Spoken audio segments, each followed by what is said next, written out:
जय माता दी। कल की कथा में हम आगे चलते हैं। नारायण बोले, हे भाई देखो, ये सभी वृक्ष पुष्पों से लदे हुए सुशोभित हो रहे हैं। इन वृक्षों पर कोयलों की मधुर ध्वनि हो रही है तथा भ्रमरों की पंक्तियां विराजमान हैं। हे मुने, ये वसंत रूपी सिंह अपने पलाश पुष्प रूपी तीखे नाखूनों से शिशिर रूपी भयानक हाथी को विदीर्ण करता हुआ यहाँ आ पहुँचा है।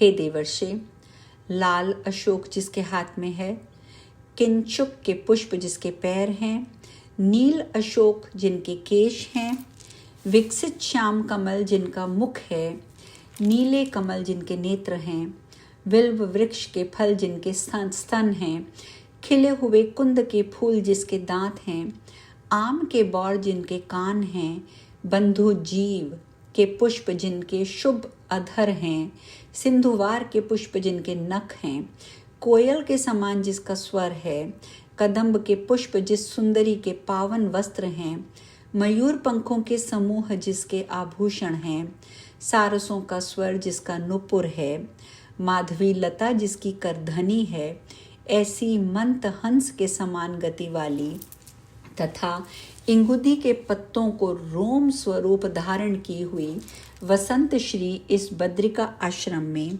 छाई हुई है। मुझे तो ये महान आश्चर्य हो रहा है कि असमय ये यहाँ क्यों आ गई।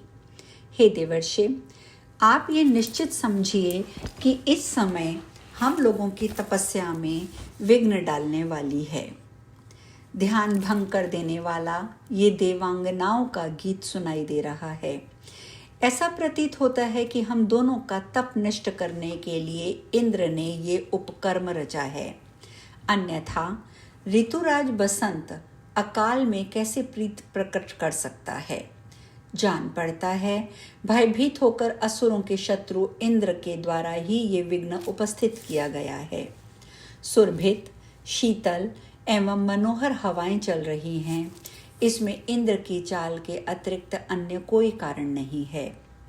विप्र प्रवर विभु भगवान नारायण ऐसा ही कह रहे थे कि कामदेव आदि सभी दिखाई पड़ गए। ऋषि नर और नारायण ने उन सबको प्रत्यक्ष देखा तो इसमें उन दोनों को मन में बहुत आश्चर्य भी हुआ। कामदेव, मेनका, रंभा, तिलोत्तमा, पुष्पगंधा, सुकेशी, महाश्वेता, मनोरमा, प्रमद्वारा, गीतज्ञ और सुंदर हास्य करने वाली धृताची, चंद्रप्रभा, कोकिल के समान अलाप करने वाली सोमा, विद्युन्माला, अंबुजाक्षी और कांचन मालिनी, इन्हें तथा अन्य भी बहुत सी सुंदर अप्सराओं को नर नारायण ने अपने समक्ष उपस्थित देखा। उनकी संख्या 16,050 थी। कामदेव की उस विशाल सेना को देखकर वे दोनों मुनि चकित हो गए। उस समय दिव्य वस्त्र और आभूषणों से विभूषित और दिव्य मालाओं से सुशोभित दो देवलोक की वे अप्सराएं प्रणाम करके सामने खड़ी हो गईं। तत्पश्चात वे अनेक प्रकार के हाव भाव प्रदर्शित करती हुई छल पूर्वक पृथ्वी तल पर अत्यंत दुर्लभ एवं काम वासना वर्धक गीत गाने लगी। नर नारायण ने उस गीत को सुना। तदंतर उसे सुनकर नारायण मुनि ने प्रेम पूर्वक उनसे कहा, तुम लोग आनंद से बैठो, मैं तुम्हारे अद्भुत आतिथ्य सत्कार को करूँगा। हे सुंदरियों, तुम लोग स्वर्ग से यहाँ आई हो, अतएव हमारी अतिथि स्वरूपा हो। व्यास जी कहते हैं, हे राजन, उस समय मुनि नारायण अभिमान में आकर सोचने लगे कि निश्चित रूप से इंद्र ने हमारे तप में बाधा डालने की इच्छा से इन्हें भेजा है। अब ये सब बेचारी क्या चीज़ हैं। मैं अभी अपने तपोबल को दिखाता हूँ और इनसे भी अधिक दिव्य रूप वाली नवीन अप्सराएं उत्पन्न कर देता हूँ। मन में ऐसा विचार करके उन्होंने हाथ से अपनी जंघा पर आघात कर तत्काल एक सर्वांग सुंदरी स्त्री उत्पन्न कर दी। वह सुंदरी भगवान नारायण के उरुदेश अर्थात जंघा से उत्पन्न हुई थी, नारायण ऋषि से अर्थात, अतः उसका नाम उर्वशी पड़ा। वहां उपस्थित वे अप्सराएं उर्वशी को देखकर अत्यंत आश्चर्यचकित हो गईं। तदंतर उन अप्सराओं की सेवा के लिए मुनि ने तत्काल उतनी ही अन्य सुंदर अप्सराएं उत्पन्न कर दी। हाथ में विविध प्रकार के उपहार लिए हंसती हुई, मधुर गीत गाती हुई उन सब अप्सराओं ने उन मुनियों को प्रणाम किया और वे हाथ जोड़कर उनके समक्ष खड़ी हो गईं। लोगों को मोह में डाल देने वाली वे इंद्र प्रेषित अप्सराएं तपस्या की विभूति उन विस्मयकारिणी उर्वशी को देखकर अपनी सुध बुध खो बैठी। उन अप्सराओं के मुख कमल आनंदित रेख से खिल उठे और उनके मनोहर शरीर रूपी वल्लरियों पर रोमांच रूपी अंकुर निकल आए। वे अप्सराएं उन मुनियों से कहने लगीं, अहो, हम मूर्ख अप्सराएं आपकी स्तुति कैसे करें। हम तो आपके धैर्य और तप के प्रभाव को देखकर परम विस्मय में पड़ गई हैं। ऐसा कौन है जो हम लोगों के कटाक्ष रूपी विष से बुझे बाणों से दग्ध ना हो गया हो, फिर भी आपके मन को थोड़ी भी व्यथा नहीं हुई।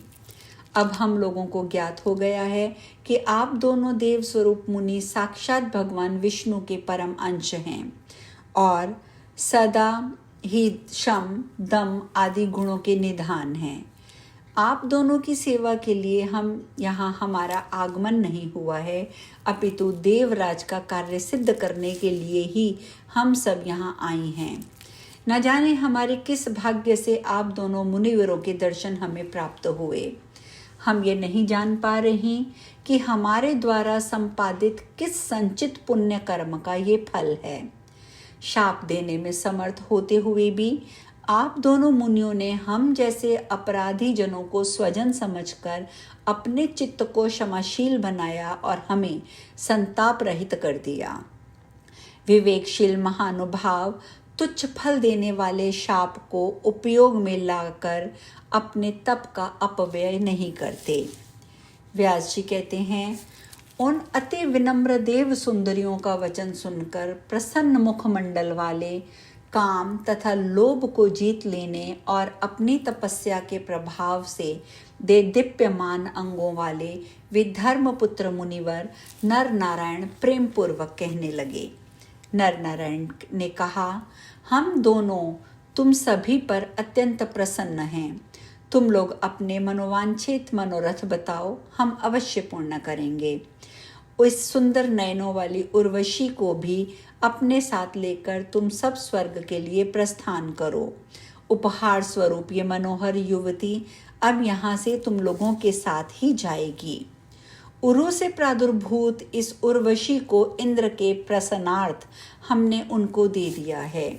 सभी देवताओं का कल्याण हो और अब सभी लोग इच्छानुसार यहाँ से प्रस्थान करें।